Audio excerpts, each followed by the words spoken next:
Hi guys, welcome back to yet another episode of the PS2 Collector, and at the moment we are currently on 190 out of 4,376 games. We are slowly approaching 200 games. So on this episode today, I'm going to show you the latest 5 games that I have picked up, including yet another Japanese limited edition. Stay tuned, you do not want to miss this.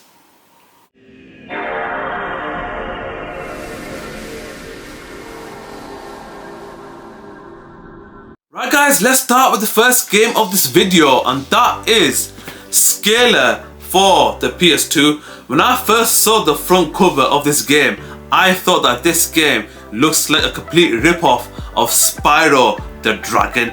But when I started playing the game, it is anything but that. So this game was released in 2004 and was a decent platformer. But you gotta understand, a lot of people have not heard of this game because you gotta understand, at the time there were generational platform games, especially the iconic 3, and those were Jak and Daxter, Ratchet and Clank and Sly Cooper. 3 amazing games.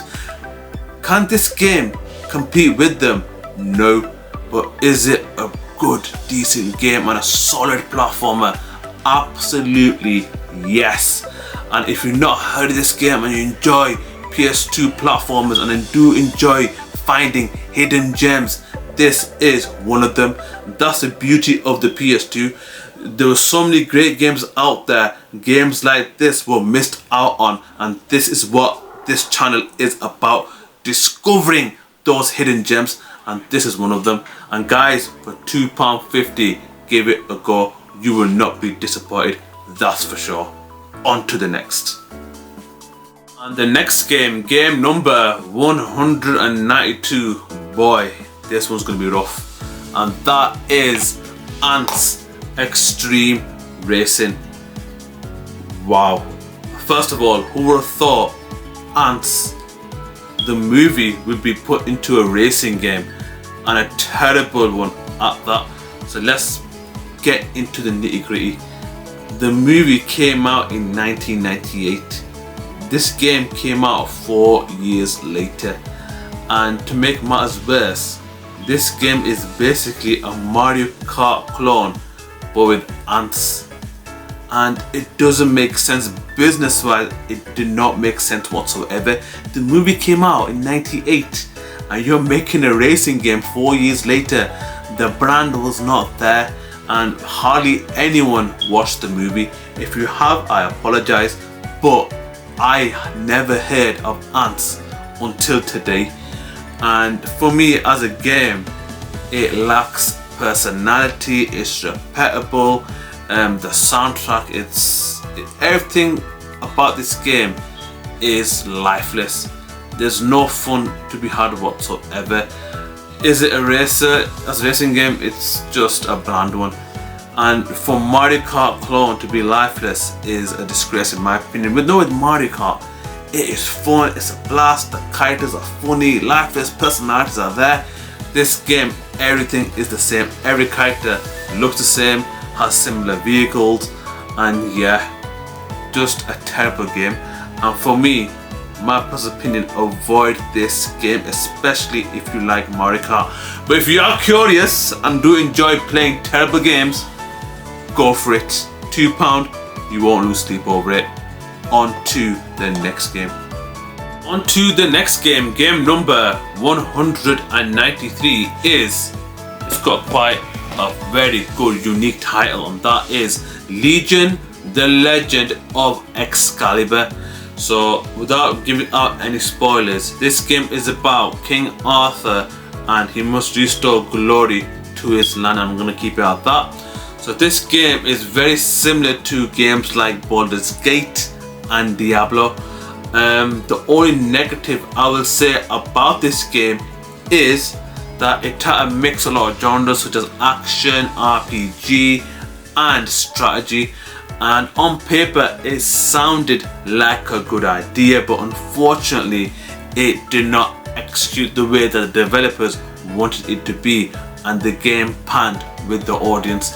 And this game over time has developed a cult fan base, and with many PS2 games there are many cult games out there for me to find, and that's another beauty of the PS2. But would I give this a game? Would I recommend this game? Would I recommend it to you guys? And the answer is it's for people with a weird taste, people that enjoy strategy games such as Diablo and Baldur's Gate. If you're a fan of them games, this game is absolutely for you. And for £2.50 for a decent and well looking game, you cannot go wrong with that. And that, my friends, is game number 193, the Legion, the Legend of Excalibur.